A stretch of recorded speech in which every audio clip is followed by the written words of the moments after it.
Okay, so basically, self sabotage, right? Um, the reason you most likely are seeing this is because you're curious as to why, you know, this is a topic, right? It's a pretty deep topic. It's pretty important when it comes to finding yourself, and when it comes to navigating the path you want to take in life, whatever the case may be, not just career wise, but like just generally as a person on this earth. This is very important, right? And the reason it's so important is because self sabotage is where pretty much basically like 100% of our problems arise from.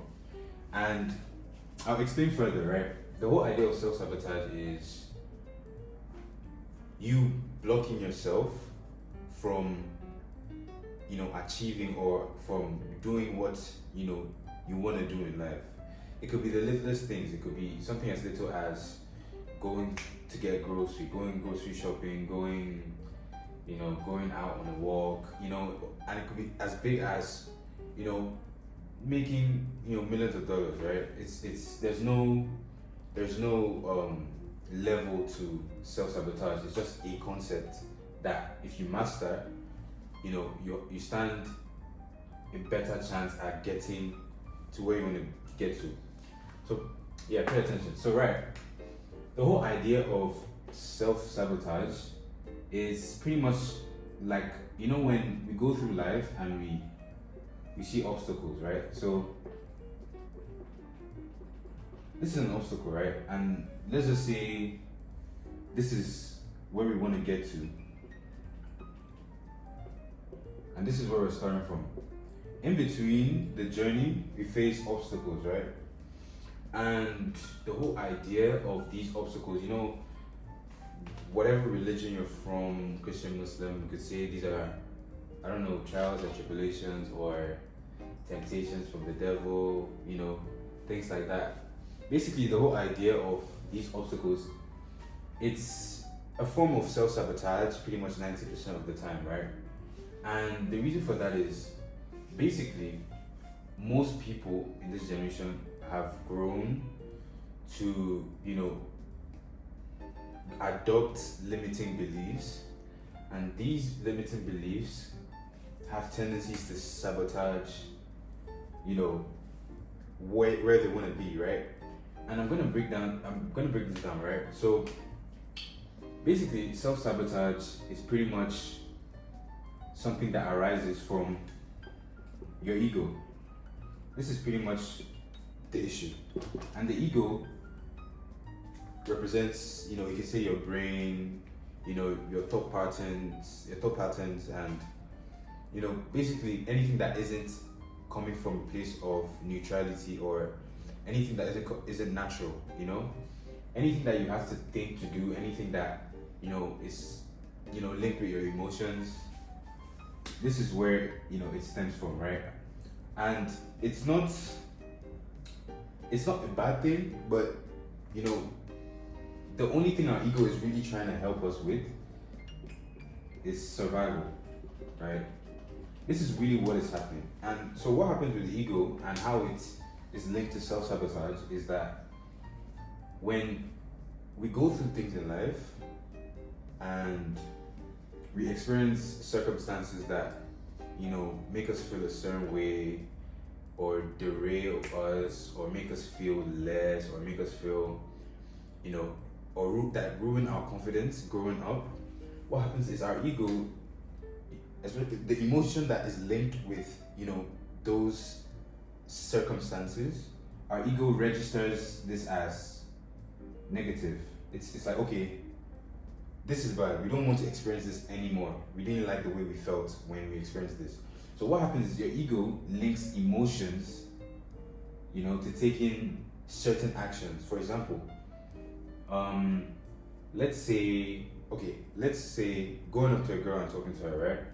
The whole idea of going up to a girl is to you're attracted to someone, you go up to her and then you get rejected, right? this is the best example I can think of right now, but this you can extrapolate it to, a lot of other stuff in life, right?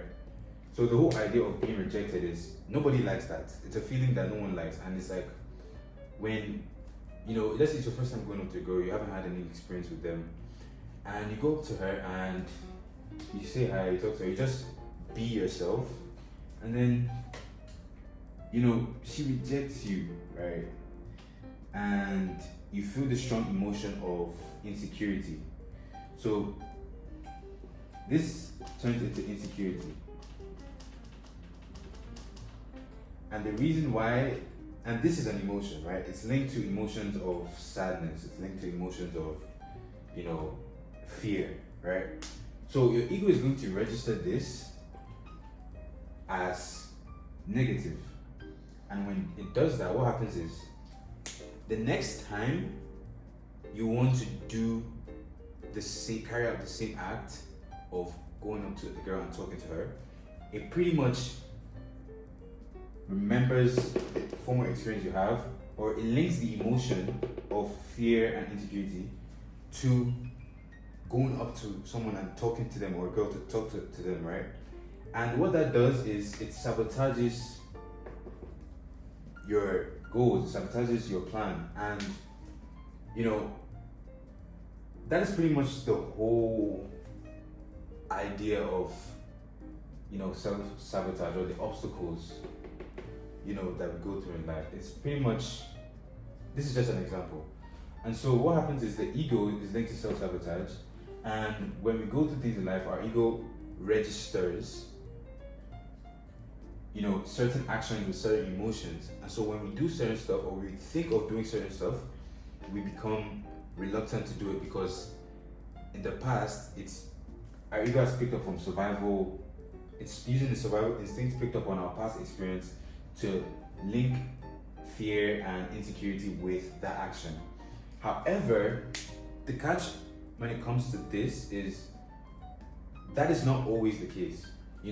Some people, on the other hand, when they decide to talk to someone, or talk to a girl, or go after a girl or something, what happens is they actually get accepted, right? And instead of actually getting rejected, they get accepted, right? And then they feel emotions of, they feel happy, they feel accepted, right? So what happens is, these are two different people. This is one person, this is another person. The whole idea is, the person that went through this has a tainted ego that is now set out to automatically sabotage any action that has to do with going up to a girl or anyone to talk to them, or introducing themselves to anyone. It's automatically sabotaging them from doing that act. And on the other hand, this is more of an addictive feeling. It's like, okay, I like this, so I'm gonna do it more often. And it's easier for you to go about about to talk to other people and introduce yourself to random people, when the first couple reactions you got from carrying out that task was acceptance and happiness. So basically, the whole understanding of self-sabotage, and the major thing that you need to pick up from this concept is, self-sabotage is just your ego telling you that you can't do something, and it's your ego giving you reasons as to why it's not going to work, and it's your ego also trying to set the value of who you truly are. Is giving you an illusion of the value that you are, if that makes sense. Meanwhile, that's actually just false, right? The ego is just trying to adapt to past circumstances, and the things that you fear you might not be able to do, or you might not be able to see yourself doing, is just as a result of this. And this, almost all the time, isn't the truth. It's pretty much never actually the truth. It really isn't, right? There's no truth to anything. There's no wrong or right, right? this just gives you the illusion that this going up to someone and getting rejected is wrong and it's bad because it made you feel like this. And so, yeah, this is pretty much a simple idea of self-sabotage. And yes, it's just like, you know, an idea that if you keep on trying to grasp it and you extrapolate the whole thing to every aspect of life that you come across, you will notice that you'd be able to stop listening to those emotions that you feel and start accepting them, and stop attaching yourself to the emotions of insecurity. Accept them and just be yourself and do what you need to do. But I mean, of course, you know, this is just like a little, you know, simple. This is not really in depth.